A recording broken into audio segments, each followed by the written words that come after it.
हम लोग सोचते हैं ना, मन में कभी कभी प्रश्न उठता है सभी के मन में कि मैं इतनी सेवा करूं, मैं इतनी भक्ति करूं और भगवान ने मुझे इतने कष्ट दिए।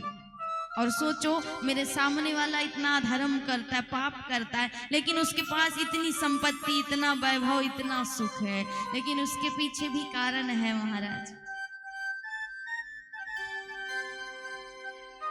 नारायण प्रभु ने कहा कि नारद जी, इसके लिए आपको मेरे साथ पृथ्वी लोक पर चलना पड़ेगा, मृत्यु लोक पर। नारद जी और नारायण प्रभु दोनों ब्राह्मण का वेश धारण करके इस पृथ्वी लोक में आए और एक बड़े ही अमीर दंपत्ति के यहाँ, उसके गृह में इन्होंने जाकर के आवाज दी कि महाराज, संत आए हैं, ब्राह्मण आए हैं, कुछ प्रदान किया जाए।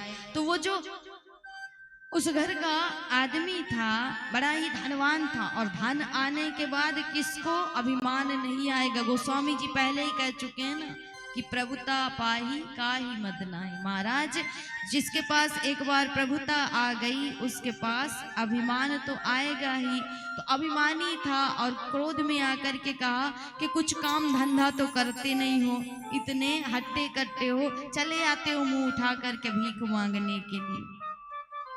ऐसा मार लगाऊंगा कि जीवन भर याद रखोगे। जाओ और जा करके कुछ काम धंधे कर लो। सोचो, भगवान को कह रहा, क्या जाने, इसलिए कहते ना कि ना जाने किस रूप में आकर नारायण मिल जाएंगे। इसलिए कभी किसी को कष्ट नहीं पहुंचाना चाहिए, किसी का हृदय दुखित नहीं करना चाहिए। क्या पता किस रूप में हमें नारायण मिल जाए महाराज। तो उस सज्जन ने भगवान को भगा दिया, निकाल दिया द्वार से। नारद जी ने कहा कि महाराज, देखा है आपने कितना अभद्रता से बात कर रहा है, कैसा सज्जन है, फिर भी आपने इसे धन संपत्ति दी है, सब कुछ दिया है, सुख दिया है, सब कुछ दिया है महाराज। तो ऐसा करो, इसे ऐसा श्राप दे दो कि ये कंगाल हो जाए, उसके जीवन में दरिद्रता आ जाए, दुख आ जाए। नारायण प्रभु ने कहा कि इसके जीवन में इतना धन आए, इतना धन आए कि निरंतर बढ़ता जाए। अब नारद जी ने सोचा कि प्रभु बड़े विचित्र हैं। बताओ, जिसने गाली दी उसे क्या आशीर्वाद दे रहे हैं कि संसार में जितना धन हो सब इसी के पास आ जाए, इसका धन बढ़ता रहे, निरंतर बढ़ता ही रहे, घटे ना, इसका वैभव बढ़ता ही रहे। अब दोनों निकल पड़े कहाँ? एक कुटिया में एक बूढ़ी माई रहती थी, उनका कोई नहीं था अपना, बड़ी ही गरीब थी, कुछ भी नहीं था उनके पास जीविका चलाने के लिए।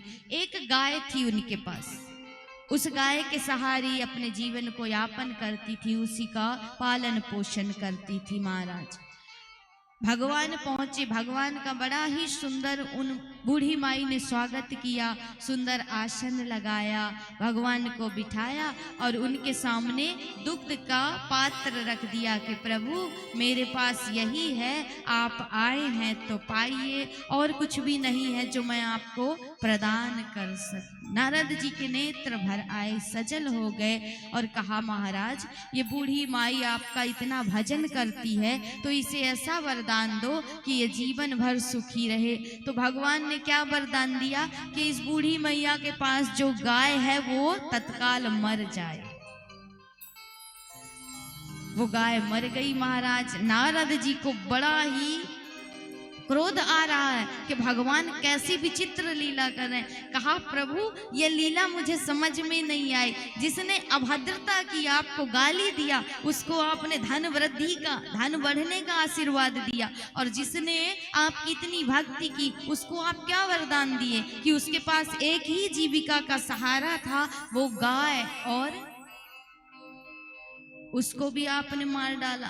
तब भगवान ने कहा, नारद यही तो लीला है, यही तो माया है, क्योंकि इस बूढ़ी माई का कोई नहीं है, ये बहुत भजन करती है, लेकिन जब इसका अंत आएगा ना तो इस गौ माता को याद करते करते ये प्राण छोड़ेगी, मेरा सुमिरन भूल जाएगा, इसलिए मैंने पहले ही उसे मार दिया ताकि अंत समय मेरा भजन हो और इसका पुनर्जन्म फिर से सुखमय और आनंदमय हो। ये मुझे प्राप्त करे महाराज।